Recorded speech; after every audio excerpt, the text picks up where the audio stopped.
Shalom, selamat pagi. Kembali lagi dalam renungan pagi hari ini. Mari kita bersatu dalam doa. Tuhan, terima kasih atas penyertaan-Mu.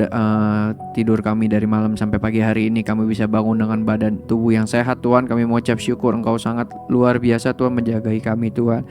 Biarlah pagi ini kami bisa mendengarkan renungan pagi ini Tuhan, biar menjadi kekuatan kami untuk melakukan aktivitas kami di hari ini. Terima kasih, di dalam nama Tuhan Yesus kami mengucap syukur. Haleluya, amin. Ya, renungan pagi ini saya akan beri judul Mintalah Hikmat. Jadi saya mau renungan ini dengan kesaksian itu di tanggal 9 kemarin, tanggal 9 Maret. Jadi saya ada kerjaan di Jakarta dan di Bandung. Jadi tanggal 9 di daerah Peak, di Hotel Peak. Kemudian besokannya di hari yang sama saya harus berangkat ke Bandung juga setelah selesai dari tanggal 9. Nah itu sangat hektik banget karena satu event Jakarta dan satu event Bandung. Bandung itu eventnya 3 hari, Jakarta sehari.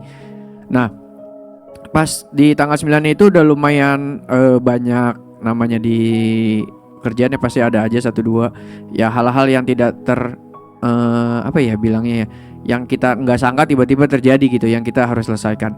Nah itu sangat hektik banget, sedangkan kita harus dikejar nih, karena di acara wedding itu harus clear up itu jam 3 atau jam 4. Kita jam 4 kita belum kelar 100%. Jadi semuanya kita push, semuanya orang-orang, anak-anak jangan pada istirahat dulu, kita push sampai selesai.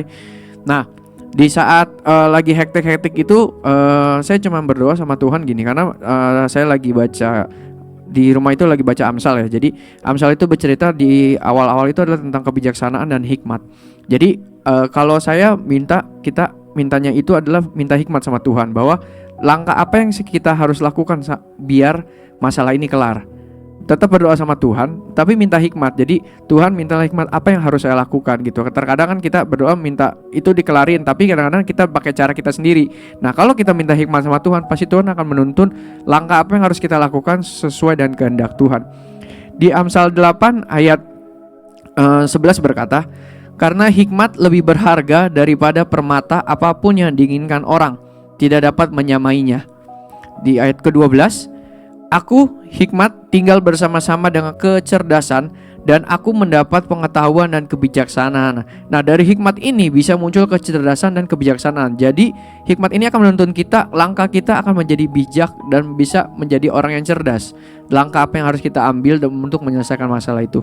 Jadi akhirnya dengan waktu yang udah dikejar-kejar sama WO, puji Tuhannya semuanya selesai.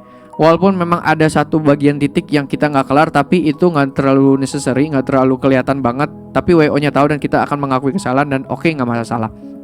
Nah setelah itu harusnya sore itu saya harusnya berangkat ke Bandung habis dari PIK.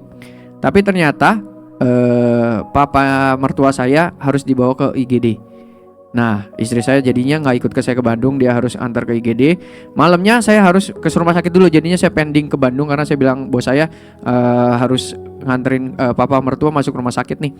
Ya udah, kalau nggak lu nggak usah berangkat ke Bandung deh, nggak apa-apa katanya. Teman saya sendiri cewek di sana, tim dari tim marketing kita. Nah cuman saya juga secara profesional saya nggak mungkin ninggalin dia, karena pasti akan kewalahan, karena event wedding India 3 hari itu sangat susah banget, sangat ribet. Dia kalau cewek sendiri ngadepin tukang-tukang pasti akan kesian. Oke, jadi saya pending di hari tanggal 9-nya. Saya berangkatnya tanggal 10 pagi ke Bandung naik kereta cepat. Nah jadi dalam pergumulan itu juga saya berdoa sama Tuhan, Tuhan ini saya harus kayak gimana nih? Apakah saya harus memang gak harus pergi ke Bandung? Apakah memang saya harus jagain di rumah sakit? Tapi satu sisi Tuhan bilang gak apa-apa, kamu tetap harus ke Bandung. Di sini kan ada anak-anak, ada istri saya dan adik-adiknya. Jadi kita tetap kontekan terus apa yang harus kita lakuin, kontak ke dokter apa segala macam, itu Tuhan sudah atur semuanya. Jadi puji Tuhan juga sekarang kondisinya dari ICU sudah pindah ke ruangan kamar biasa. Jadi udah gak di ICU lagi.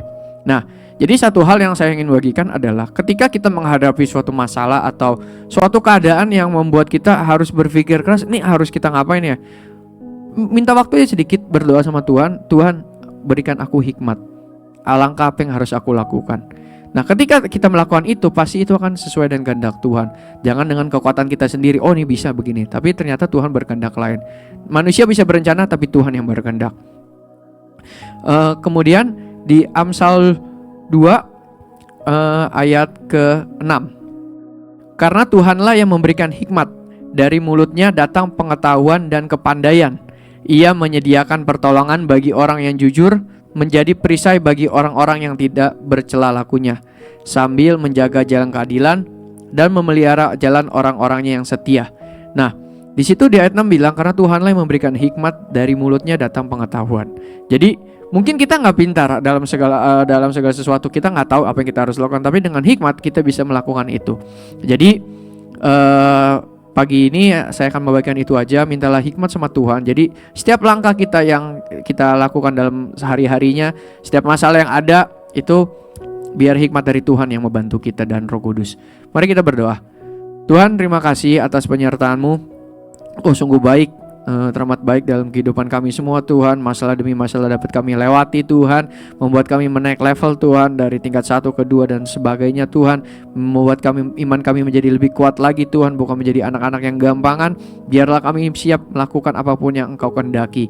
Terima kasih Bapa, terima kasih Tuhan. Kami serahkan hidup kami dalam tangan-Mu. Di dalam nama Tuhan Yesus kami mengucap syukur. Haleluya, amin. Terima kasih, Tuhan Yesus memberkati.